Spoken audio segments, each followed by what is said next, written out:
Hi everyone. Today the topic of discussion is perception and decision making. So what do you mean by perception? Every single day we use the word perception. Perception means view or viewpoint. That means we have an opinion on everything, and our specific view, the way we interpret about a particular object or situation is called perception. But in organizational behavior, the word perception carry a lot of weightage. Now, what do in organizational behavior, why it is so important? Because perception is one of our internal, characteristic or trait that can be controlled, that can be changed. And also, perception is, the way we interpret things. So, our biases and our interest can harm the way we interpret things. Objectivity can be lost. Management is all about decision making. So, when we evaluate the performance of an individual, my personal bias should not hamper in correctly evaluating a person's performance. Before speaking about perception, I also would like to speak about the way we gather information. What are the method by which we gather information? We have five sensory organs. We see through our eyes, we hear through our ears, we um, smell through our nose, taste through our tongue, and touch and feel the touch through our skin. So these five different organs help us to collect information, interpret and store, which we will later use for any decision making. So in organizational, the perception and the biases, perceptual biases carry a lot of weight. Every decision is impacted by the perception of the manager, the way he hold hold opinion about different systems, practices, and people. Now, what do you mean? How do you define perception? Perception is a process by which individuals organize and interpret their sensory impressions in order to give meaning to their environment. Now I want to split this definition into small unit. First, perception is a process. What do you mean by a process? Process in have different steps. It is not a one-stop action. So, what is the process of perception? It starts with collection of information, then organize it, then interpret it, and then store it. So, the two important steps in perception is organizing and then interpretation. Now, why we do it? Because we want to give some meaning to our environment. All this information is used to give meaning to our environment, but the rider is each individual give different meaning to the same object which they view, because we view it differently. Many factors that impacts that is coming in the preceding sections. So what we perceive can be substantially different from objective reality. These are the factors that influence perception. Um, So these are the factors in the perceiver, factors in the target, and factors in the situation. Who is a perceiver? The one who perceive, the guy who look at or observe that particular object. The guy who really, receive that information is the perceiver. And what is the target? Target is the one which is observed. The information itself is the target. And what is the the situation? So the context is also important. When do you perceive? The time, the place. So that is the factors in the situation. Now, the factors in the perceiver, that just we are going to discuss about that. One is the attitude. what is the relationship between attitude and perception? Attitude is the evaluative statement, positive or negative, which about objects or people. Now, when I have a positive attitude, I just try to collect those informations which enhances my attitude, positive attitude. And when I have a negative attitude about an object or a person, I will try to or search for information that will lead to that will enhance the negativity around that particular object. For example, recently there was an installation of statue of Sardar Vallabhbhai Patel. So many people supported it, many people opposed it. Now the issue is, when you oppose something, you will always try to observe those information which will support your argument. So people say this social media really increases our access to information, which is sometimes it can be wrong, because the information which we collect is that the information which we receive or we choose is something which enhances our opinion about already which we have about that particular object. Next is motive. Motive is the purpose for which a specific purpose for which we are trying to act. Here, how a motive can be impacting perception. One example is a person who want to contest election, maybe panchayat election in the next to 10. Now, when he just move around, when he was traveling in a bike, he found some few people standing in the waiting shed or in the bus stop. So what happens? Suddenly he stops, he just wave at them, he just smile at them, he start a conversation. Generally, we also encounter such situation, but we ignore it. So the motive of a specific person can impact his perception or can enhance his perception also. Next is the interest. A person with an interest in golf, when he see an advertisement board displaying Tiger Woods, he he just stop, he just watch it more than the other person who don't have so much of an interest in Tiger Wood or golf. Next is the experience. An auto mechanic can observe a change in the sound from the engine than a normal person, a person who do not have much idea about how an engine works. So experience also have a bearing on the perception. Expectations also can lead to can also impact the perception. For example, a person who is going to expecting a higher grade in an exam, suddenly when he just look at a book in a library, that will catch his attention, and he may be interested in that particular specific book. So expectation also leads to perception or that the factor that can impact the perception. The factors that influence perception, another important thing is the target. So we will just look at how the different factors in the target impacts perception. One is novelty.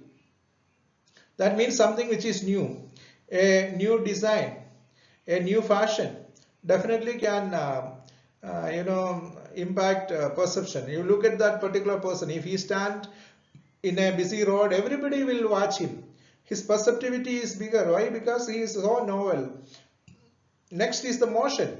Look at the TV screens, something which is scrolling, breaking news, which is scrolling under, catches the people's attention more than a stationary object.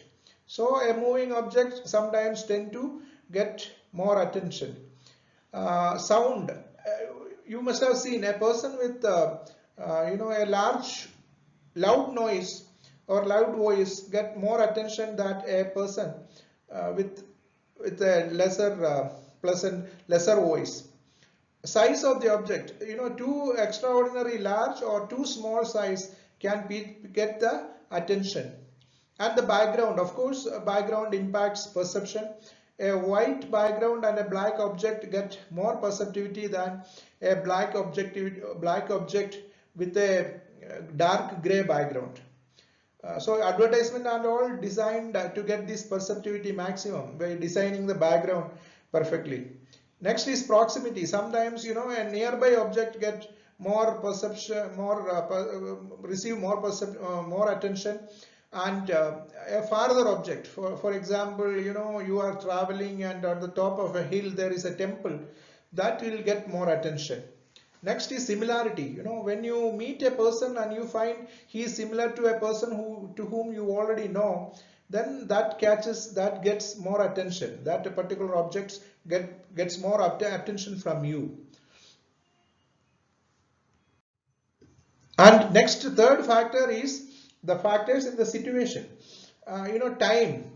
Morning, certain things catches your, morning when you are traveling to the office or the school, you are in a rush. So most of the things may skip your attention. But evening, when you are traveling outside the gate, if there is a snake charmer, you will just stand and watch. That will receive more attention. So timing is very, very important. Morning, afternoon, evening, etc. Next is work setting. Look at this particular school photograph. Who gets the maximum attention? The person without uniform gets the maximum attention. So work setting, for example, in a work setting, everybody is in a type of uniform, and anybody who don't wear, is away from the normal, receives maximum attention. Same is the social setting, a marriage. Everybody is expected to follow certain norms with respect to dressing and all. Anybody who is exceptional gets more attention in that aspect as well. Now I will speak about perceptual bias. There are 4 things I am going to teach you. I am going to speak to you. Selective perception, something which we look out for information that enhances our interest or enhances our attitude, is called selective perception. Any characteristics that makes a person, an object or event stand out will increase the probability we will perceive it. Next is halo effect. Halo effect is, for example, when you evaluate a person, we look at the single personality trait which we will believe is very dominant in that particular person. We don't look at a person in totality. We look at that person based on the single personality trait. For example, a guy who comes late to the class receive lowest grade in terms of his behavior, because we oversee his other characteristics such as his grades, his participation in all the other activities, because we take that single personality trait like late coming as his, when we evaluate him holistically. Next is contrast effect. That is, we don't evaluate a person in isolation. When we evaluate a presentation, the previous presentations carry a lot of impact. For example, 5 good presentation and 6th one is moderate. We tend to rate him rate him negatively because the previous ones were excellent.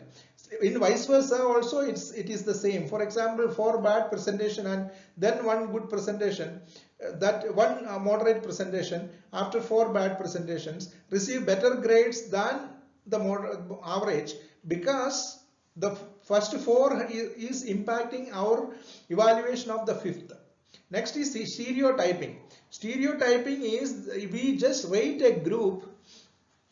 We will just assume certain traits on specific groups, and any person belong to that group receive the the person who a member of that group receive the same characteristic as that of the group. For example, Islamophobia is an example of stereotyping.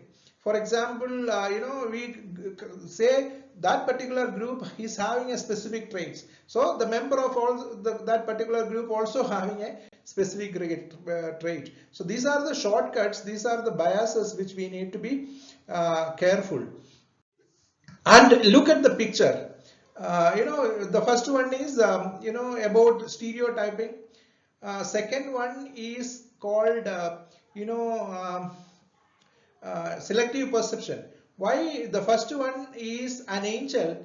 Because we look at information that enhances our attitude towards that particular person. We will only see positive evaluation of that particular person. Second one is a demon. So we will try to demonize him by collecting information, negative information about him. That is called selective perception. And the third one is Steve Jobs and the Apple phone. Single personality trait, halo effect. When we evaluate a normal person, a commoner, evaluate Steve Jobs based on his success as a businessman. We do not know much personally about him, but when we rate him, we always believe he is a philanthropist, he is a good person, he is a good family man, without even reading him. I am not just disputing he is not all this, but to give an example, I am telling that his dominant trait is a successful businessman, an entrepreneur and an innovator is impacting when we evaluate him holistically, even his other traits also. And finally, the contrast effect. That means that particular picture, that the house have a standout. House is stand out because of the background which is been given. So that is what the contrast effect. The background impacts our perception. Finally, it is perception and decision making.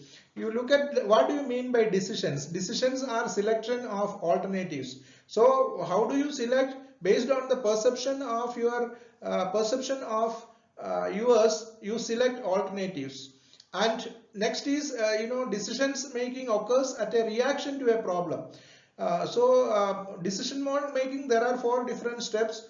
Starts with problem definition, then problem recognition, then choosing of different alternatives, then selection of that particular alternatives, and then finally the follow-up action and feedback.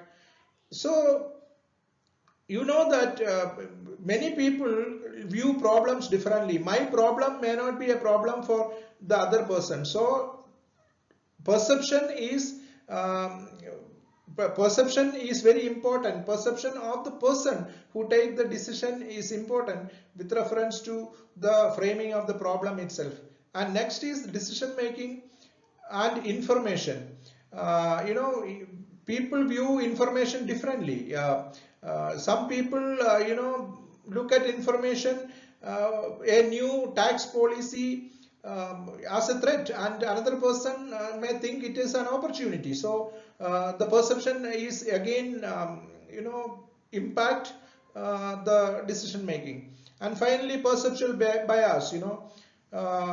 That is the most important aspect, where you take decisions based on our subjective interpretation of the fact. So that is called perceptual bias. For example, selective perception can lead to an erroneous judgment, or a halo effect can lead to a bad review of a good subordinate. So these are the important points which we need to understand with respect to perception. Thank you.